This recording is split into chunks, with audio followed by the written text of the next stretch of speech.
like living with a data center in your neighborhood. And this is what it's like living with a data center on your block.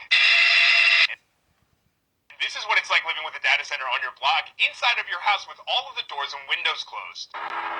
Sometimes they flood your neighborhoods and do nothing about it. House was pretty much surrounded by water. Record levels of flooding coming out of this site. But most of the times they do this to the neighborhood water supply. Water pressure in the kitchen. Those are the things we have to fill up to flush the toilets. So you can see the sediment from the data center. Wow, and that's just from the water coming out of your faucet. Yeah.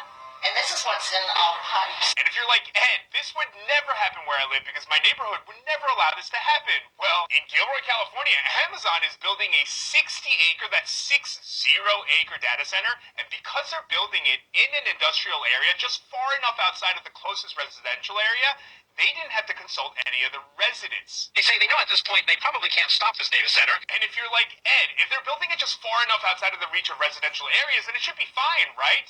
Nope, because they're illegally and secretly building power plants inside of these data centers. This is what it looks like in a standard drone shot. But watch what happens when I switch to thermal.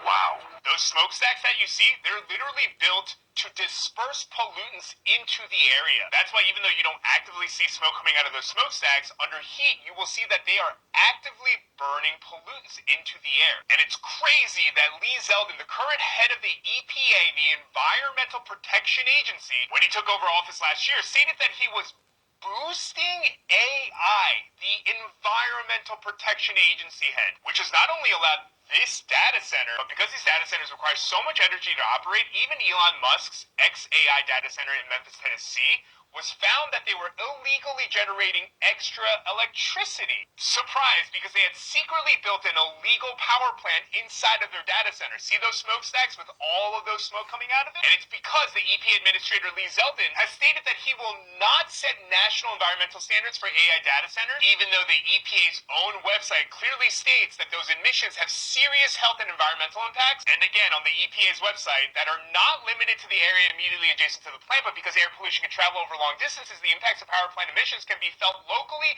as well as many miles away, meaning that the air quality in a community can be impacted by far distant sources as well as those site near a community. And because I don't think that the millions of Americans across tens of thousands of neighborhoods across the country should have to fight individual battles to keep these data centers out in order to keep their property values from plummeting and their families' health from plummeting, I created this petition. You can find it right here, demanding that the decision makers like EPA Administrator Lee Zeldin prioritize the lives of Americans and not the pockets of billionaires and set national standards for keeping data centers out of How our about just neighborhoods. Sign the petition lock them all and help up save our instead? neighborhoods. Send them to The Thank you, Hague. STC.